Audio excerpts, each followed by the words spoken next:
ഒരൊറ്റ വരിയിൽ ഒരു ലോകം മുഴുവൻ ഒളിപ്പിക്കാൻ പറ്റുമോ? ചിലപ്പോൾ പറ്റും. ഭഗവത്ഗീതയിലെ ഒരൊറ്റ ശ്ലോകം നമ്മളെ കാണിച്ചു തരുന്നത് അതാണ്. കേൾക്കുമ്പോൾ ഇതൊരു വെറും പേരുകളുടെ ലിസ്റ്റാണെന്നേ തോന്നൂ.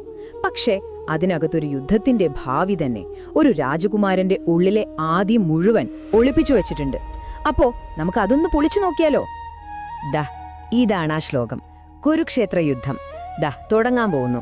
ആ സമയത്ത് ദുര്യോധനൻ തന്റെ ഗുരുവായ ദ്രോണാചാര്യരുടെ അടുത്തേക്ക് ചെന്നിട്ട് പറയുന്ന വാക്കുകളാണിത്. കേട്ടിട്ട് എന്താ തോന്നുന്നേ?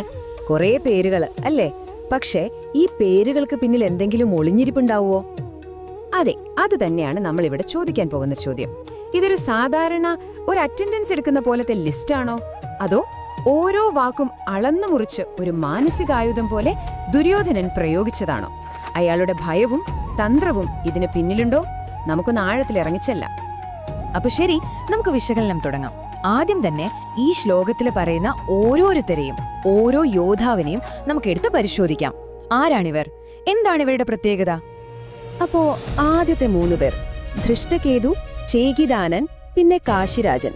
പാണ്ഡവരുടെ സൈന്യത്തിലെ ഈ 3 പേരെ എന്തിനാണ് ദുര്യോധനൻ പ്രത്യേകം എടുത്തു പറയുന്നത്? അത് ചുമ്മാതാണോ, അതോ അവർ അത്ര വലിയ തലവേദനയാണോ? നമുക്ക് നോക്കാം. ദാ ഇവിടെയാണ് നമ്മൾ ശ്രദ്ധിക്കേണ്ട ഒരു കാര്യം. ദുര്യോധനൻ കാശിരാജന്റെ പേരിനോടൊപ്പം ഒരു വാക്കുകൂടി ചേർക്കുന്നുണ്ട്, വീര്യവാൻ.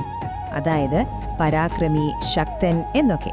മറ്റുള്ളവരുടെയൊക്കെ പേര് വെറുതെ പറഞ്ഞു പോകുമ്പോൾ കാശിരാജന്റെ മാത്രം എന്തുകൊണ്ട് ഇങ്ങനെ വിശേഷിപ്പിച്ചു? വെറുതെ ആയിരിക്കില്ല അല്ലേ? ഇത് ദുര്യോധനന്റെ തന്ത്രപരമായ ചിന്തയുടെ ആദ്യത്തെ സൂചനയാണ്.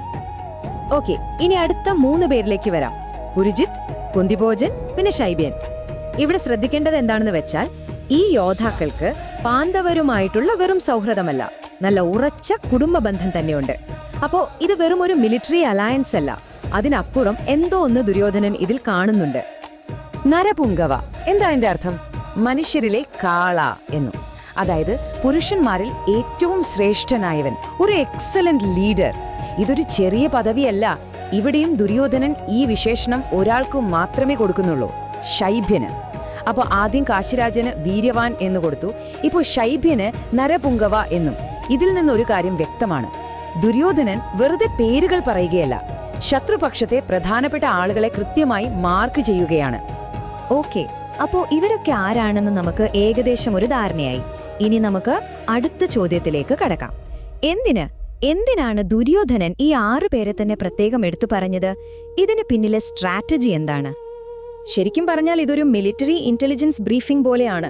ഓരോ പേരിനും ഒരു പ്രത്യേക അർത്ഥമുണ്ട്. ഇപ്പൊ നോക്കൂ, ധൃഷ്ടകേതു ആരാ? കൃഷ്ണൻ കൊന്ന ശിശുപാലന്റെ മകൻ. അയാൾ പാണ്ഡവർക്കൊപ്പം നിൽക്കുന്നു എന്ന് പറഞ്ഞാൽ അതിന്റെ അർത്ഥം എന്താ? ഈ യുദ്ധം വെറും വ്യക്തിപരമായ പ്രതികാരത്തിന് മുകളിലാണെന്ന് ദുര്യോധനനൊരു ഓർമ്മപ്പെടുത്തലാണത്. പിന്നെ ചേകിദാനൻ, ഒരു യാദവ യോദ്ധാവ്. അതായത് കൃഷ്ണന്റെ വംശം ശത്രുപക്ഷത്താണ്. അതൊരു ചെറിയ കാര്യമല്ല. കാശിരാജൻ ഒരു വലിയ സൈനിക ശക്തിയാണ്. കുന്തിഭോജനാണെങ്കിൽ പാണ്ഡവരുടെ കുടുംബത്തിൽപ്പെട്ടയാൾ.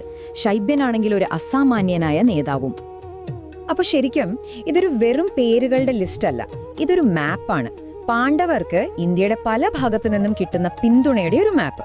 ചേതി മുതൽ കാശി വരെയുള്ള രാജ്യങ്ങളിൽ നിന്നുള്ള രാജാക്കന്മാരും യോദ്ധാക്കളും അവർക്കൊപ്പമുണ്ട്. ദുര്യോധനൻ ഇത് കാണുമ്പോൾ എന്താ മനസ്സിലാക്കുന്നത്? താൻ നേരിടാൻ പോകുന്നത് വെറും 5 സഹോദരന്മാരെ അല്ല, മറിച്ച് ധർമ്മത്തിന് വേണ്ടി ഒന്നിച്ച ഒരു വലിയ സഖ്യത്തെയാണ്. അപ്പോ നമുക്ക് ദുര്യോധനന്റെ സംഭാഷണത്തിലെ ചില തന്ത്രങ്ങൾ നോക്കാം. 1, അയാൾ പേരുകൾ ഇങ്ങനെ ഒന്നിനു പുറകെ ഒന്നായി അടുക്കി പറയുന്നു. കേൾക്കുന്ന ദ്രോണാചാര്യർക്ക് ശത്രുവിന്റെ ശക്തിയെക്കുറിച്ച് ഒരു വലിയ ചിത്രം കിട്ടാൻ. 2, ചിലരെ മാത്രം പ്രത്യേകം പ്രശംസിക്കുന്നു, വീര്യവാൻ എന്നൊക്കെ പറഞ്ഞ്. അതായത് ഇവരെ സൂക്ഷിക്കണമെന്ന് ദ്രോണർക്കൊരു സിഗ്നൽ കൊടുക്കുകയാണ്. പിന്നെ ഈ ലിസ്റ്റ് മുഴുവനായിട്ട് കേൾക്കുമ്പോൾ ദ്രോണർക്കൊരു കാര്യം മനസ്സിലാവും, പാണ്ഡവരുടെ നെറ്റ്വർക്ക് എത്ര വലുതാണെന്നുള്ളൊരു പരോക്ഷമായ മുന്നറിയിപ്പ്. ഇതുവരെ നമ്മൾ സംസാരിച്ചത് സൈനിക തന്ത്രങ്ങളെക്കുറിച്ചാണ്. ഇനി നമുക്ക് ഇതിന്റെ മനഃശാസ്ത്രത്തിലേക്ക് കടക്കാം. ഈ പേരുകളുടെ പട്ടിക ഇത് ദുര്യോധനൻ എന്ന വ്യക്തിയെക്കുറിച്ച്, അയാളുടെ ഉള്ളിനെക്കുറിച്ച് നമ്മളോട് എന്താണ് പറയുന്നത്? ദുര്യോധനൻ അപ്പുറത്ത് നിൽക്കുന്ന സൈന്യത്തെ നോക്കുമ്പോൾ കാണുന്നതെന്താ? കുറെ ടാർഗറ്റുകൾ, തോൽപ്പിക്കേണ്ട ആളുകളുടെ ഒരു ലിസ്റ്റ്. പക്ഷേ അവരെ അങ്ങനെ മാത്രമല്ലല്ലോ കാണാൻ പറ്റുന്നത്. ഇവിടെയാണ് ദുര്യോധനനും അർജുനനും തമ്മിലുള്ള ഏറ്റവും വലിയ വ്യത്യാസം നമ്മൾ കാണാൻ പോകുന്നത്. ഒരേ സൈന്യത്തെയാണ് രണ്ടുപേരും കാണുന്നത്, പക്ഷെ കാഴ്ചകൾ രണ്ടാണ്. ദുര്യോധനന് അവർ വെറും തന്ത്രപരമായ ഭീഷണികളാണ്, തോൽപ്പിക്കേണ്ട എതിരാളികളാണ്. പക്ഷെ അർജുനൻ അവരെ നോക്കുമ്പോൾ കാണുന്നത് പ്രിയപ്പെട്ട ബന്ധുക്കളെയാണ്, ബഹുമാനിക്കുന്ന ഗുരുക്കന്മാരെയാണ്, യുദ്ധം ചെയ്യേണ്ട ശത്രുക്കളെയല്ല, സ്നേഹിച്ചവരെയാണ്. അതുകൊണ്ടാണ് അർജുനൻ തളർന്നു പോകുന്നത്. ദുര്യോധനന്റെ കണക്കുകൂട്ടലുകളിൽ ഈയൊരു വൈകാരികമായ, മാനുഷികമായ ഘടകമേയില്ല. എല്ലാം കണക്കുകളാണ്. ഒരൊറ്റ ശ്ലോകം. ഈ ഒരൊറ്റ ശ്ലോകം മാത്രം മതി നമുക്ക് ഒരു കാര്യം മനസ്സിലാക്കാൻ. ദുര്യോധനൻ ഒരു വിഡ്ഢിയല്ല. ശത്രുവിന്റെ ശക്തി എന്താണെന്ന് അയാൾക്ക് നല്ല ബോധ്യമുണ്ട്. കൃത്യമായ ഹോംവർക്ക് ചെയ്തിട്ടുള്ള ഒരു കമാൻഡറാണ് അയാൾ. അയാളുടെ വാക്കുകളിൽ ഒരു തന്ത്രജ്ഞന്റെ എല്ലാ സൂക്ഷ്മതയും ഉണ്ട്. അതുകൊണ്ട് തന്നെ ഈ ശ്ലോകം ഒരു വീമ്പു പറച്ചിലല്ല, മറിച്ച് അതൊരു കുറ്റസമ്മതമാണ്. അതെ, നമ്മൾ അവസാനം ആ സത്യത്തിലേക്ക് എത്തുകയാണ്. ദുര്യോധനന്റെ ഈ വാക്കുകൾ കേൾക്കുമ്പോൾ അയാൾ തന്റെ ശക്തിയെക്കുറിച്ച് പറയുകയാണെന്ന് തോന്നാം.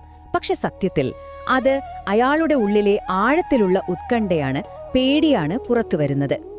അപ്പോ നമുക്ക് ഇതുവരെ സംസാരിച്ച കാര്യങ്ങളെല്ലാം ഒന്ന് ചുരുക്കി പറയാം. നമ്മൾ തുടങ്ങിയത് എവിടെ നിന്നാണെന്ന് ഓർമ്മയില്ലേ? വെറും ഒരു പേരുകളുടെ പട്ടികയിൽ നിന്ന്. അതിനെ നമ്മൾ ഒരു സൈനിക വിശകലനമായി കണ്ടു. ഓരോ പേരിന് പിന്നിലെയും തന്ത്രങ്ങൾ മനസ്സിലാക്കി. ഒടുവില് നമ്മൾ എവിടെ എത്തി? ഒരു രാജകുമാരന്റെ ഉള്ളിൽ ഒളിപ്പിച്ചു വെച്ച ഭയത്തിന്റെ ഒരു സൈക്കോളജിക്കൽ പ്രൊഫൈലിലേക്ക്. കണ്ടോ, ഒരു ശ്ലോകത്തിൽ നിന്ന് എത്ര ദൂരം നമ്മൾ സഞ്ചരിച്ചെന്ന്. അപ്പോ അവസാനമായി ഈ ഒരു ചോദ്യം മാത്രം ഞാൻ നിങ്ങളുടെ മുന്നിലേക്ക് വെക്കുന്നു.